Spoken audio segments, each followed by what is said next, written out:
Linear equation in one variable. पहले chapter के नाम का मीनिंग देखते हैं। चलो आज पढ़ेंगे linear equation in one variable. आज पढ़ाऊंगी linear equation in one variable. सबसे पहले what is the meaning of linear equation. Linear equation समझने से पहले व्हाट इज इक्वेशन। इक्वेशन को समझने के लिए पहले हमें ये पता होना चाहिए what is variable and what is constant. Variable वो होते हैं जिनकी वैल्यू फिक्स नहीं होती, नॉट फिक्स वैल्यू।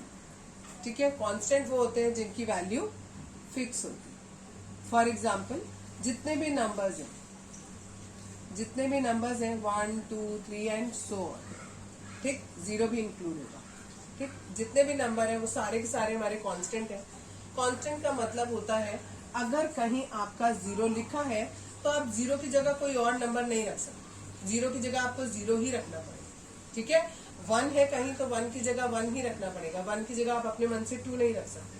तो दैट मीन्स उनकी वैल्यू फिक्स है। और नॉट फिक्स का मतलब होता है कि आपकी वैल्यू फिक्स नहीं है। इसमें हम जितने भी हमारे अल्फाबेट्स होते हैं वो हम यूज करते हैं। जनरली हम लास्ट के जो अल्फाबेट होते हैं XYZ उनसे डिनोट करते हैं इसको। आप जब इक्वेशन को सॉल्व करते हो तो देखते हो कहीं पर x की वैल्यू 1 आती है, कहीं आपकी x की वैल्यू 2 आ रही है, कहीं 3 आ रही है, कहीं माइनस में आ रही है। तो यहाँ क्या हो रहा है, x की वैल्यू चेंज होती जा रही है। तो दैट मीन्स x की वैल्यू फिक्स नहीं है। x की वैल्यू फिक्स नहीं है इसलिए हम उसको क्या का नाम दे रहे, वेरिएबल का नाम दे रहे। ठीक। अब अगला चीज जो है दैट इज टर्म। टर्म किसे कहते हैं। अगर हमने खाली कोई एक वेरिएबल लिख दिया, जस्ट सपोज मैंने x लिख दिया, x एक वेरिएबल है। अगर खाली एक वेरिएबल लिखा है that means it is a single term. अगर मैंने कोई खाली कांस्टेंट लिख दिया then it is a single term. अगर मैंने कोई एक वेरिएबल लिया, कोई एक कांस्टेंट लिया, उन दोनों को मल्टीप्लाई करके लिख दिया, x इंटू 2 लिखूं या 2 इंटू एक्स लिखूं, दोनों का मतलब होता है 2x। ठीक है। और ये 2x is a single term. ठीक। अगर मैंने एक वेरिएबल लिया और एक कांस्टेंट लिया और दोनों को डिवाइड करके लिख दिया, ठीक, ये आया x/2 and this is 2/x। दोनों अलग है, सेम नहीं है, लेकिन ये पूरा एक सिंगल टर्म। जब तक आपका मल्टीप्लाई या डिवाइड का साइन आएगा बीच में तब तक वो एक ही टर्म रहेगा। ठीक है। बीच में मल्टीप्लाई आ जाए या डिवाइड आ जाए तो उसे हम क्या कहेंगे, एक टर्म कहेंगे। अगर बीच में मल्टीप्लाई या डिवाइड की जगह प्लस या माइनस आता है तो हम उसे एक्सप्रेशन बोलते हैं। फॉर एग्जाम्पल अगर एक वेरिएबल लिया हमने x, यानी एक टर्म हमारा हो गया x, एक टर्म हमारा हो गया 2, इन दोनों के बीच में मैंने प्लस लगा दिया। प्लस लगा देंगे तो ये एक्सप्रेशन बन जाएगा। अगर मैंने बीच में मल्टीप्लाई लगाया था तो ये क्या था, एक टर्म था। लेकिन अगर प्लस लगा दिया या मैं माइनस लगा दूं तो भी एक एक्सप्रेशन बनेगा। जरूरी नहीं है हर बार अल्फाबेट पहले लिखो, पहले हम कांस्टेंट टर्म भी लिख सकते हैं। 2 - x लिख दें, 2 + x लिख दें। जब भी प्लस या माइनस आएगा दैट मीन्स कि वो एक एक्सप्रेशन। ठीक है। अब नेक्स्ट चीज जो इसमें आती है दैट इज इक्वेशन। इक्वेशन किसे कहते हैं, अगर हम किसी भी एक्सप्रेशन को इक्वल रख दें किसी भी चीज के, चाहे हम किसी वेरिएबल के इक्वल रख दें, चाहे हम इसको 0 के इक्वल रख दें, यानी हमने कांस्टेंट के इक्वल रख दिया, या हम इसे किसी और एक्सप्रेशन के इक्वल रख दें, ठीक, तो ये सब के सब क्या कहलाएंगे, इक्वेशन कहलाएंगी। यानी एक ऐसा स्टेटमेंट जिसमें बीच में इक्वल टू का साइन है। जब तक इक्वल टू का साइन नहीं है वो इक्वेशन नहीं कहलाएगा। इक्वल टू का साइन है दैट मीन्स वो इक्वेशन है। ठीक। अगर सपोज मैंने ऐसे लिख दिया, यहाँ पर इक्वल टू का साइन नहीं है, इस साइन को या अगर ऐसा वाला साइन बना दें तो इनको हम बोलते हैं इनइक्वालिटी। ये भी आप पढ़ोगे ट्राइंगल वाले चैप्टर। ठीक है। अभी नहीं पढ़ोगे इसमें नहीं है, बट अभी बता दिया मैंने आपको। ठीक। अभी हमें किससे मतलब है, इक्वेशन से मतलब है। इक्वेशन किसे कहा, ऐसा एक्सप्रेशन या ऐसी स्टेटमेंट जिस स्टेटमेंट में बीच में इक्वल टू का साइन है उसे हम क्या नाम देते हैं, इक्वेशन नाम देते हैं। क्लियर इतना। Linear equation. इक्वेशन तो मैं समझा दिया कि जिस भी स्टेटमेंट में आपका इक्वल टू का साइन आता है उसको हम इक्वेशन बोलते हैं। अब बात आती है what is linear equation. Linear equation किसे कहते हैं? सपोज करो x प्लस 2 इक्वल टू मैंने लिखा 0। ठीक, जो भी आपका वेरिएबल है इसमें केवल एक ही वेरिएबल दिख रहा है, दैट इज x। ठीक, इस x वेरिएबल पर पावर कुछ भी नहीं है, दैट मीन्स यहाँ पर पावर हो गई 1। तो ऐसी इक्वेशन जिसमें वेरिएबल की मैक्सिमम पावर 1, उसे हम क्या कहते हैं? लीनियर इक्वेशन कहते हैं। अगर इसमें पावर 2 आ जाएगी then it is not a linear equation. अगर पावर 3 हो जाएगी then it is not a linear equation. एक चीज और, अगर मैंने x और y प्लस 2 इक्वल टू 0 लिख दिया, ये भी लीनियर इक्वेशन नहीं कहलाएगी। क्यों नहीं कहलाएगी? बिकॉज यहाँ जो वेरिएबल है इनकी टोटल मिलाकर पावर हो गई 2, एक ही टर्म की पावर हो गई कितनी? 2। तो इसको हम लीनियर नहीं बोलेंगे। ठीक, आगे है आपका लीनियर इक्वेशन हो गई। लीनियर इक्वेशन में अब आपको क्या पढ़ना है? वन वेरिएबल, केवल एक ही वेरिएबल। अगर मैं ऐसे लिख दूं तो एक वेरिएबल ये हो गया, एक वेरिएबल ये हो गया, यहाँ दो वेरिएबल हो गए। तो ये है लीनियर इक्वेशन इन 2 वेरिएबल और ये वाली है लीनियर इक्वेशन इन 1 वेरिएबल। ठीक, जरूरी नहीं है कि वेरिएबल हम x रखें, हम कुछ भी ले सकते हैं। हमने ये लिख दिया, ये भी क्या होगा? लीनियर इक्वेशन इन 1 वेरिएबल। इसमें वेरिएबल है हमारा z। क्लियर इतना? जो भी इक्वेशन होता है, सपोज हमने लिखा x प्लस 2 इक्वल्स टू 0, तो हमारा इक्वल टू के लेफ्ट में जितना पोर्शन होता है इसको हम कहते हैं लेफ्ट हैंड साइड। ठीक, और राइट वाला जो होता है उस पूरे को कहेंगे राइट हैंड साइड। इसको शॉर्ट फॉर्म में आप RHS और इसको LHS लिखते हैं। ठीक है, अब बात आती है कि लीनियर इक्वेशन को हमें कैसे सॉल्व करना है। ठीक, पहली बात, अगर हमें लीनियर इक्वेशन को सॉल्व करना होता है तो क्वेश्चन ऐसे आ सकता है, find the value of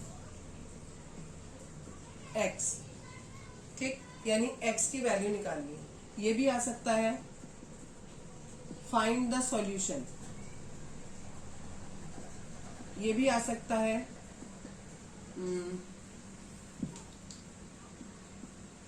solve,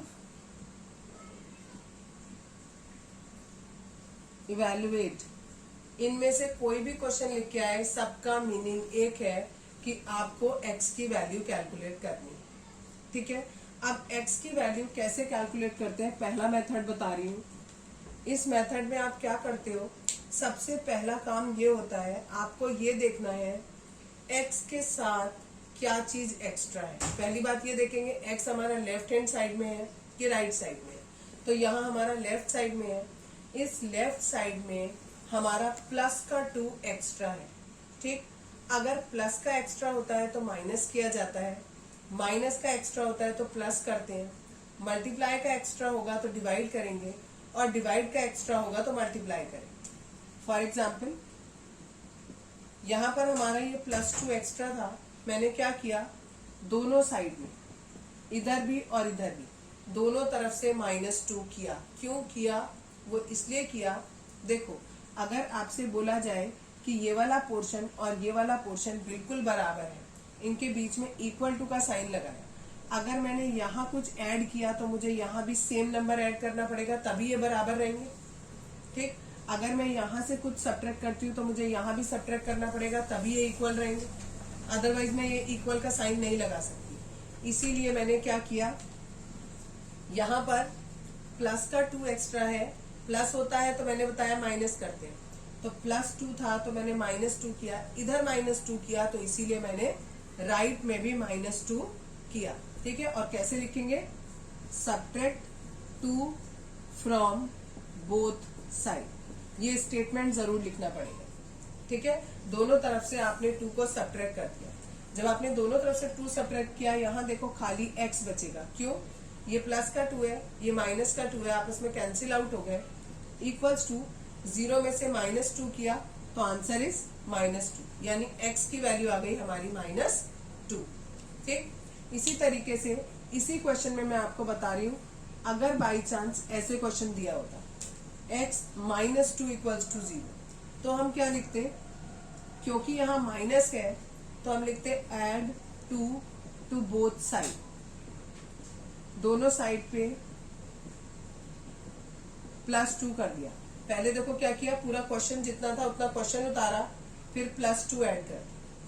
ठीक है, इधर ऐड किया तो इधर भी ऐड कर दिया, ये -2 +2 कैंसिल आउट हो गए, ये 0 + 2 2 आ गया। क्लियर इतना? अगर इसी क्वेश्चन में यहाँ माइनस की जगह मल्टीप्लाई होता, x × 2 लिखा हो या 2x लिखा हो, एक ही बात है, और आपको ये सॉल्व करना है। तो क्योंकि यहाँ पर मल्टीप्लाई है तो मल्टीप्लाई में हम डिवाइड करते हैं, तो लिखेंगे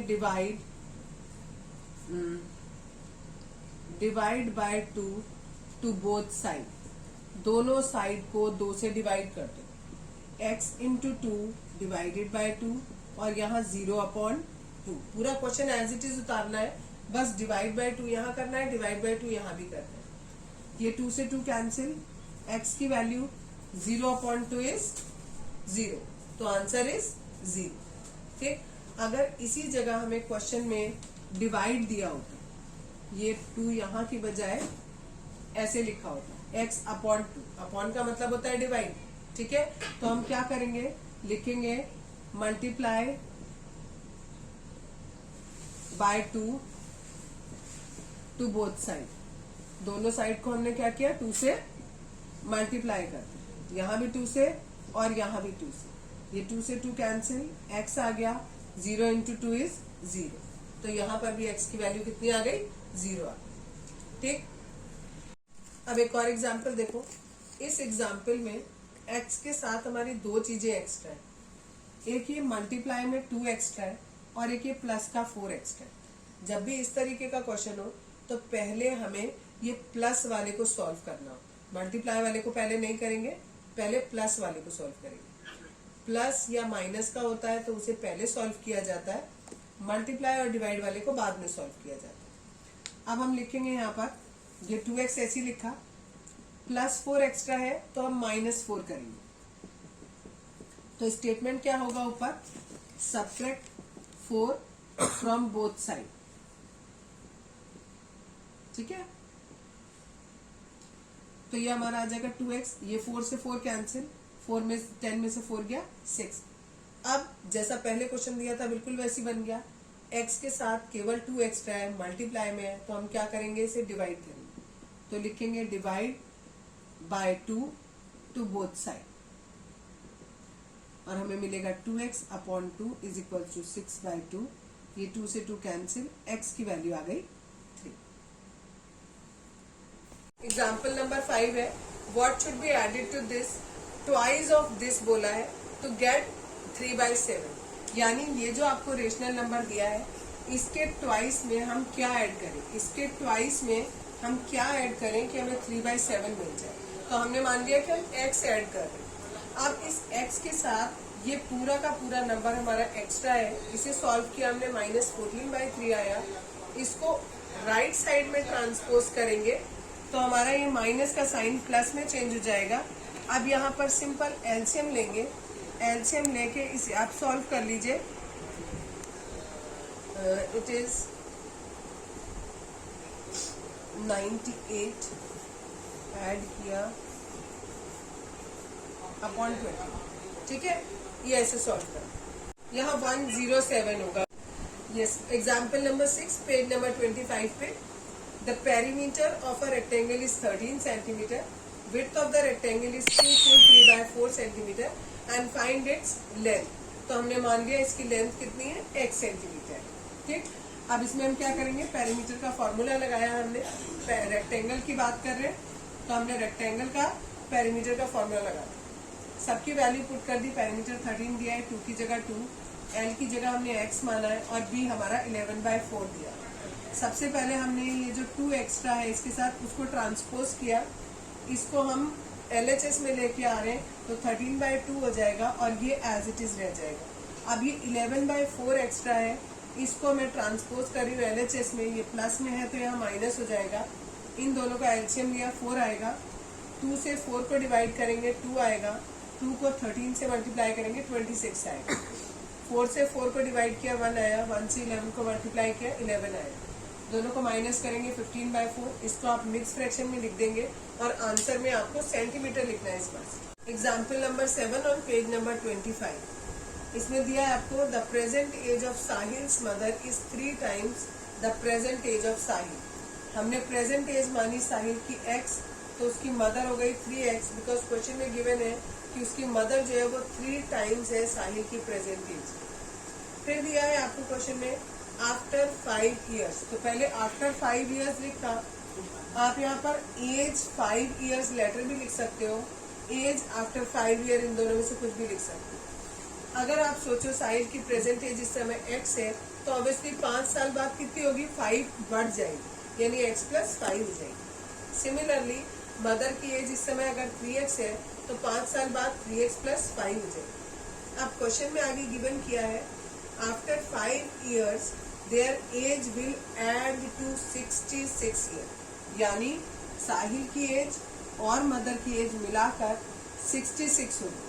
साहिल की 5 साल बाद थी ये, साहिल की मदर की थी ये, ठीक है। इन दोनों को ऐड करके क्वेश्चन में गिवन किया है 66, ये 3x और x, इन दोनों को मिलाकर हो गया 4x, ये 5 और ये 5 मिलाकर हो गया 10, ये 66 एज इट इज। अब हमने क्या किया, इस 10 को ट्रांसपोज कर दिया, 10 को हमने क्या कर दिया, ट्रांसपोज कर दिया। ट्रांसपोज करेंगे, यहाँ प्लस में है तो वहाँ माइनस में चला जाएगा, 4x की वैल्यू आ गई 56। अब ये यहाँ पर 4 एक्स्ट्रा है, मल्टीप्लाई में है, इसको ट्रांसपोज करेंगे, ट्रांसपोजिंग 4 किस तरफ भेजा, राइट साइड, मल्टीप्लाई में है तो डिवाइड में चला जाएगा, डिवाइड करेंगे 14 आएगा। x किसकी वैल्यू थी, साहिल की एज, यानी x साहिल हो गया 14 ईयर्स का, और उसकी मदर कितनी थी 3x, यानी 3 × 14 that is of 42 years. Example number 8 page number 26, Bansi has 3 times as many 2 rupees coins as he has 5 rupees coins। एक इंसान है, उसके पास 2 तरीके के कॉइन है, एक 2 रुपए का है और एक 5 रुपए का है। अब उसके पास 5 रुपए के हमने माना उसके पास x कॉइन, तो वो कह रहे हैं 2 रुपए के उसके पास कितने कॉइन्स होंगे, जितने भी कॉइन उसके पास 5 रुपए के थे उसके 3 टाइम्स कॉइन उसके पास 2 रुपए, यानी 3 × x, यानी हमने माना अगर 5 रुपए के उसके पास x कॉइन थे और 2 रुपए के कितने कॉइन हो जाएंगे, 3x कॉइन हो जाएंगे। आगे दिया है आपको क्वेश्चन में if he has in all a sum of ₹77, total मिला के उसके पास कितने रुपए, 77 रुपीज है। तो ये स्टेटमेंट हमारा कैसे बनेगा वो समझो। उसके लिए मैंने ये बोला आपको कि अगर सपोज करो हमारे पास 5 रुपए के 2 कॉइन है और 4 रुपए के 5 रुपए के 2 कॉइन है, 2 रुपए के 5 कॉइन है, और मैं आपसे कहूँ कि ये बताओ आपके पास टोटल कितने रुपीज है, तो आप ऐसे ही करोगे ना, 5 × 2 करोगे, 10 रुपए हो गए। ये 5 रुपए का था, ये भी 5 रुपए का कॉइन ले लो, मैंने नोट ले लिया सॉरी, ठीक है। अगर आप एक कॉइन ये एक कॉइन ये 5-5 रुपए के 2 कॉइन थे तो टोटल मिला के 10 रुपए हो गए।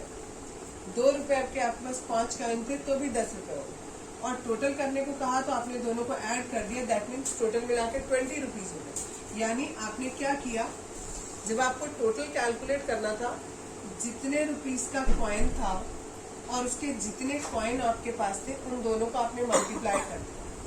यहाँ पर 5 रुपए का कॉइन है, उसके x कॉइन्स हमारे पास है, तो टोटल वैल्यू आएगी 5 × x। सिमिलरली 2 रुपए का कॉइन है और नंबर ऑफ कॉइन्स हमारे पास 3x है, तो टोटल वैल्यू आएगी 2 × 3x, और दोनों को ऐड कर देंगे तो ये आएगा कि उस इंसान के पास टोटल सम ऑफ मनी कितना है। वो हमें क्वेश्चन में 77 गिवन है, वो हमने वैल्यू पुट कर दी। इन दोनों को मल्टीप्लाई किया 5x आएगा, इन दोनों को करेंगे 6x आएगा, ऐड करो 11x हो गया। इस 11 को ट्रांसपोज किया हमने राइट साइड में, तो आंसर हमारा 7 आ गया। यानी x जो था, यानी हमारे पास 5 रुपए के कितने कॉइन्स आ गए, 7 कॉइन आ गए, और 2 रुपए के हमारे पास कितने आ गए, 3 × x that is 21। Clear. Example number 9. The sum of three consecutive multiples of 11 is 363. Find these. आपको दिया है तीन कंसेक्यूटिव नंबर है और वो तीनों के तीनों 11 के मल्टीपल भी है. ठीक, 11 के मल्टीपल जस्ट सपोज करो हमने पहला 11 लिया, अगला 22, अगला 33. हमें ये कैसे मिला? पहला नंबर हमने जो भी लिया उसमें जब हमने 11 ऐड किया तो हमें दूसरा नंबर मिला. अगला नंबर हमें कैसे मिला? जो भी दूसरा नंबर था उसमें हमने 11 ऐड किया तब हमें तीसरा नंबर मिला. तो इसी तरीके से यानी अगर हमने पहला नंबर माना x तो दूसरा नंबर हमें मिलेगा 11 ऐड करके और तीसरा हमें मिलेगा इस वाले नंबर में फिर से 11 ऐड करके यानी x + 22. यानी जो हमने तीन कंसेक्यूटिव नंबर मानने हैं वो कौन कौन से हो गए? पहला हो गया x, दूसरा हो गया x + 11 और तीसरा हो गया x + 22. आप क्वेश्चन में इन्होंने दिया है इन तीनों का सम. ठीक है, तीनों का सम कितना दिया है? 363 दिया. अब इसमें से x एक साथ ऐड कर देंगे, नंबर एक साथ ऐड करेंगे. इस 33 को हम ट्रांसपोज करेंगे, माइनस में आ जाएगा इधर. अब इस x के साथ ये 3 एक्स्ट्रा है, इसको ट्रांसपोज करेंगे, ये आ गया 110. यानी हमारा पहला नंबर जो था वो हो गया 110. नेक्स्ट नंबर निकालना है तो हम इस 110 में 11 ऐड करेंगे, इट इज 121. अब नेक्स्ट निकालना है तो इसमें फिर से हम क्या करेंगे? 11 ऐड करेंगे, इट इज 132. तो हमारे तीन नंबर हो गए ये. इन तीनों को अगर हम ऐड करेंगे तो हमारा सम कितना आएगा? 360. क्लियर? Example number 10. क्वेश्चन में गिवन है the difference between two whole number is 66. दो नंबर का डिफरेंस आपको 66 गिवन है. ठीक है, आगे दिया है the ratio of two number is 2:5 और जो रेशियो दिया हुआ है उन दोनों नंबर का वो 2:5 दिया है. ठीक, हमें नंबर फाइंड आउट करना. तो हमने माना लेट द नंबर्स बी, एक 2x हो गया और एक 5x हो गया. ठीक, अब हमें पता है बड़े में से छोटे को माइनस कर सकते हैं. तो पहला हमने लिख दिया 5x और दूसरा लिख दिया 2x. इन दोनों का डिफरेंस कितना हो गया? 66 हो गया. अब इस इक्वेशन को सिंपली सॉल्व करना है. 5x में से 2x गया, 3x आ गया, इक्वल टू 66. 3 को ट्रांसपोज कर दिया हमने, इस 22. मैं लिख नहीं रही हूँ बार बार कि ट्रांसपोजिंग दिस, आपको पेपर में लिखना है ट्रांसपोजिंग 3 to RHS. x की वैल्यू आ गई 22. जब x की वैल्यू 22 आई तो हमारा जो फर्स्ट नंबर था हमारा 2x, that is 2 into 22, it is 44. Second number कितना आएगा हमारा? 5x दिया है तो that is 5 into 22. Clear? Example number 11 है on page number 27. Devishi has a total of ₹590. Devishi के पास टोटल मिलाकर 590 रुपीज है. ठीक, आगे as currency notes in the denomination of ₹50, ₹20 and ₹10. यानी उसके पास ₹50 के, 20 के और 10 के कुछ नोट दिए. आगे दिया है आपको the ratio of the number of ₹50 and ₹20 note. ₹50 और 20 के नोट का रेशियो इन्होंने दिया है 3:5.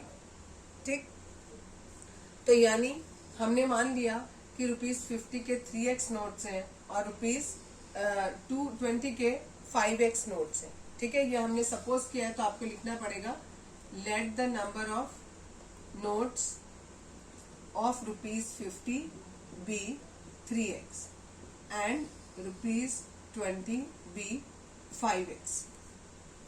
अब टोटल नंबर ऑफ नोट हमें क्वेश्चन में गिवन किया हुआ है 25 है. ठीक, तो हमें 10 रुपीज के नोट निकालने. कैसे निकालेंगे?